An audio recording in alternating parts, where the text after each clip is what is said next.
Well, we just got the report literally today, although we had a briefing from Shane last week. And based on that briefing, we commenced, there were 16 items for action, implementation priorities in the report. The first one was for the board to endorse and accept the report, which we've done. The establishment of an oversight group that we started to discuss. So the specific issue of the independent directors, we're examining how do we source them? Do we look for expressions of interest? Does the nominations committee, the role of the nominations committee in this exercise? So next board meeting moves these things on further.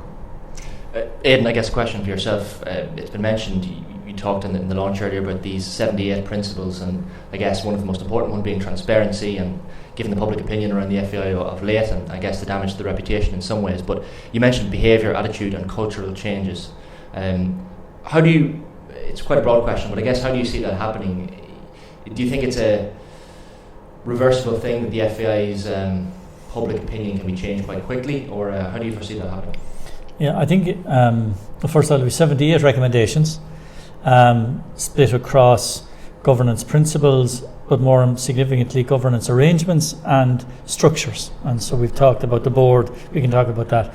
I think, look, there has been a serious erosion of trust in the FAI, and what we're proposing here are a range of initiatives to move and start that process of trust rebuilding, and rebuilding the brand of the FAI.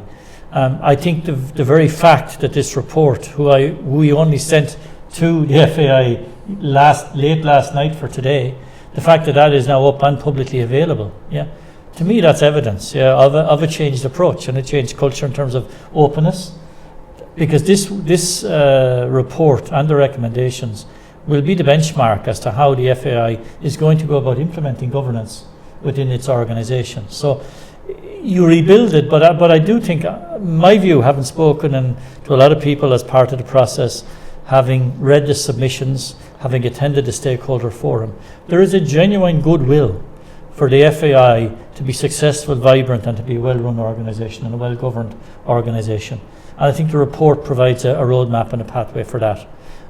It's a journey, like everything in life, it's a journey, but I do think this is a very fundamental first step.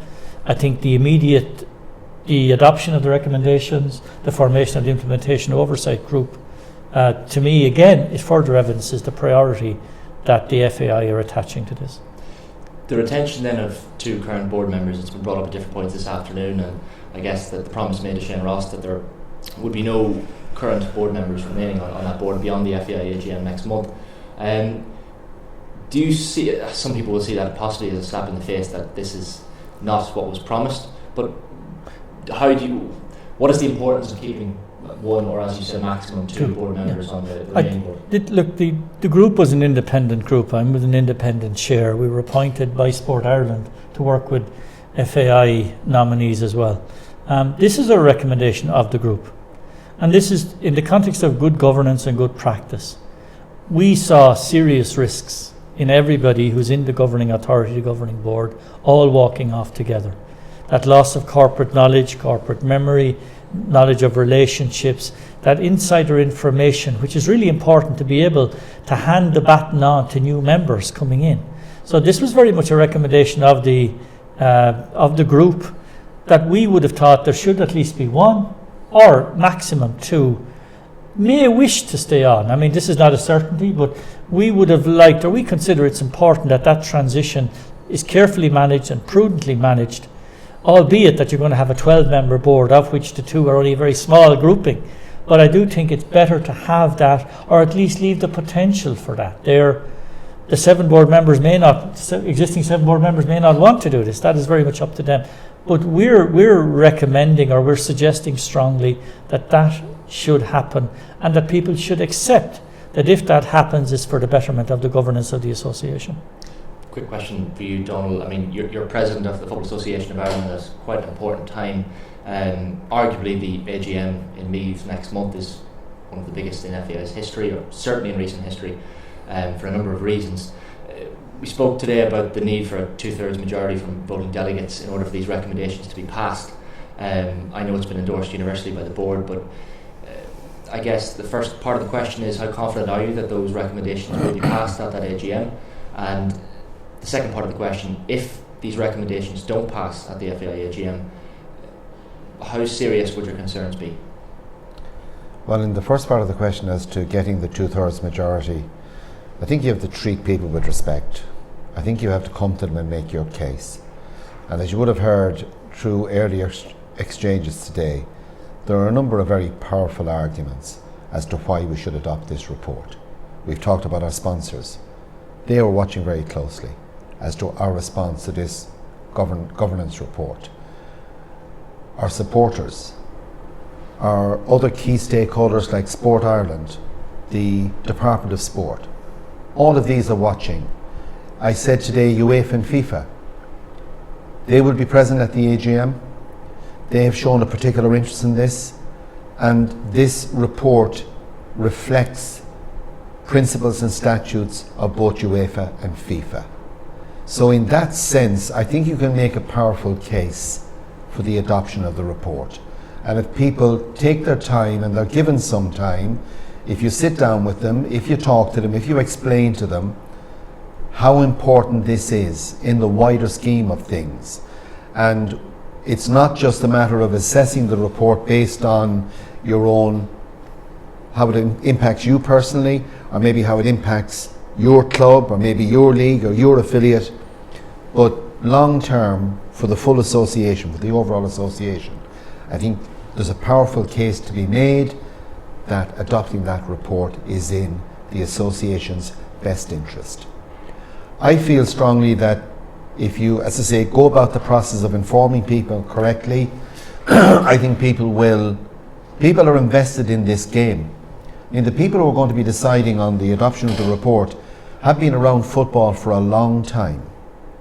Once they realise it's our report, it's not Sports Ireland's report, it's not the Department of Sport's report, it's the FAI's report. And I think that ownership issue is really, really important. We have endorsed and adopted it at board level. We've got a fantastic response to it today from staff. This is the FAI report. They are the FAI members. I think they will do the right thing for the FAI. Not doing that, I think, sets back the FAI. I would have serious concerns for a failure to ratify that report. You reiterated today, I guess, that Sport Ireland's role in these reforms, by all accounts, ends today, and that this is an FAI report, as you just said. I know Kieran Mulvey was here, and both spoke with nice words to each other. Obviously, this has been a long, arduous process, but that relationship between the FAI and Sport Ireland now, obviously there was the pulling of €2.9 million funding, which, you know, it's only the second time in history the FAI's state aid has been fully cut off. But that relationship between Sport Ireland and FAI, how is that relationship at the end of this review governance process? There's always been a relationship between Sport Ireland and the FAI. I think it has certainly improved over the last number of weeks. There's constant contact between Sport Ireland and the FAI. A lot of that would be from John Tracy to me as president of the FAI. If you look at what both the Department of Sport through the Minister Shane Ross has said and what Sport Ireland have said, the link is between governance and funding. And I think in the wider sphere of sporting bodies, that to me has always been the link. Funding is linked to governance. So adopting this report and setting us on that journey of having absolutely top-class governance addresses the issue of funding and the relationship. So once July comes and our members adopt that, I would like to think that that improves even further our standing with Sport Ireland and the government, and then the benefits that may accrue from that would be the restoration of funding. This might be a question for you, Aidan, possibly. We obviously had the stepping down of the Schoolboys Chair John Earley this week from the board, and his quote was he left for a combination of recent events during the ongoing governance review. So obviously he wasn't happy with certain elements linked to the schoolboy branch of the FAI. of this new governance review. But you mentioned during today's launch the increase, the current 58-person FAI Council will potentially see an increase of 21 seats to 79, which will accommodate supporters, players and schoolboys. I know at the moment the schoolboy representation is just under 7% of that 58-person council. How will the schoolboy reform be implemented in that 79-seat council, and I guess what elements would John Earley not have been happy with? Is there... Okay. I suppose if in the report we talked about increasing the council by 21 to make it better, more representative, shall we say, also to bring on board supporters, to bring on board players who traditionally have not had a voice, and we thought that was important. We absolutely recognise, and we as a group recognise the importance of schoolboys, and schoolgirls. And what we are proposing in the report, which again was issued, is an additional 4 members. So if you look at the current constituency from schoolboys, this is adding an extra 4 to their grouping. That's giving them, I suggest, a greater voice on council, and something that I assume they would want to embrace. And we're recommending that they embrace it. Look, this report has 78 recommendations. There are many areas on this report, that people might like to embrace. There are many areas in this report that people might consider are difficult. But I suppose the issue is to read them in the round, see what's coming forward, and look and see, is this a reasonable, well thought through process. And we've asked, and I've said that everybody needs to reflect on this, and seriously reflect, and determine what they need to do in the interest of the association.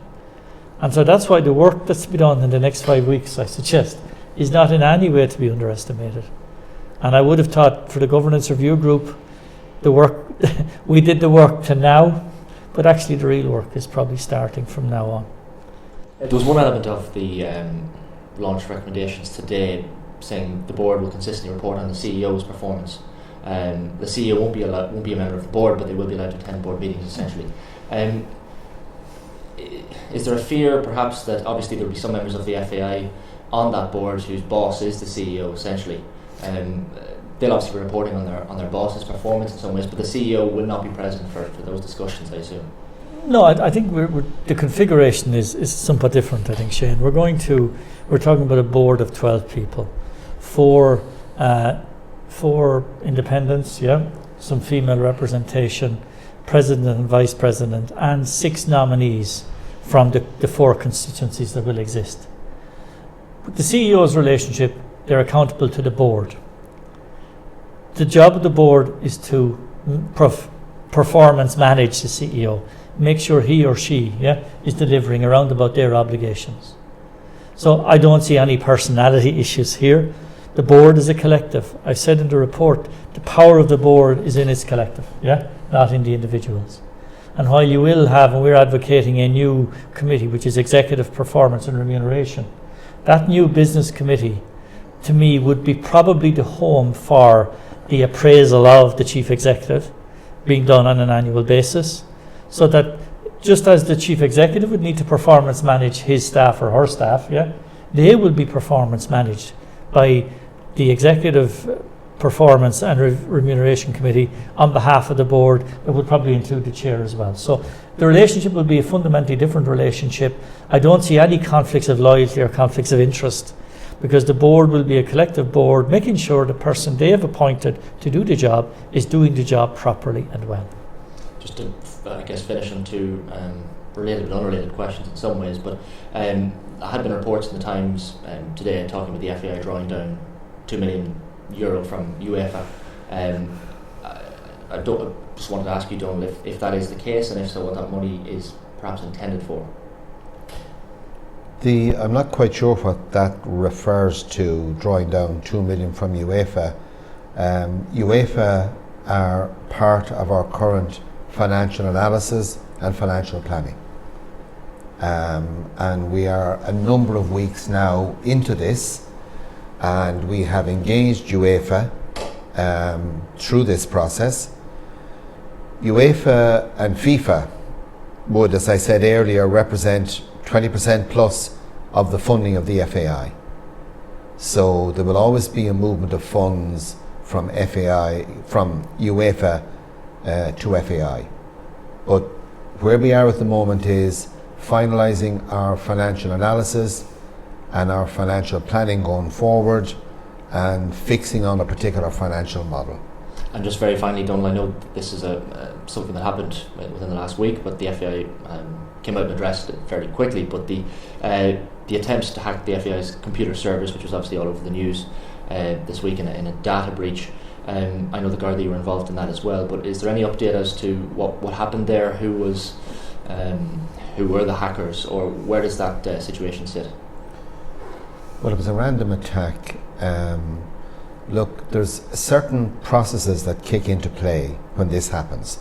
There's certain procedures to be followed, like, for example, informing the guards, like going to the Data Protection Commissioner, etc. All of those were done. Then we bring the forensics on site to examine the system, examine the servers, what exactly happened, what potential harm is being caused, has any sensitive information been procured. Now, the analysis isn't finished, but at this stage, the system is back up and running. People have access to most of their historic email, historic material. There is no evidence that any sensitive data has been compromised. If there is at any stage or danger of that, you inform the owners of that data, which we would have done.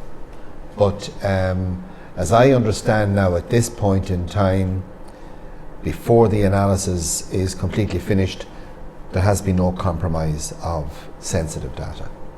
FAI President Donal Conway and Chair of the Governance Review Group, Aidan Horan, thank you very much.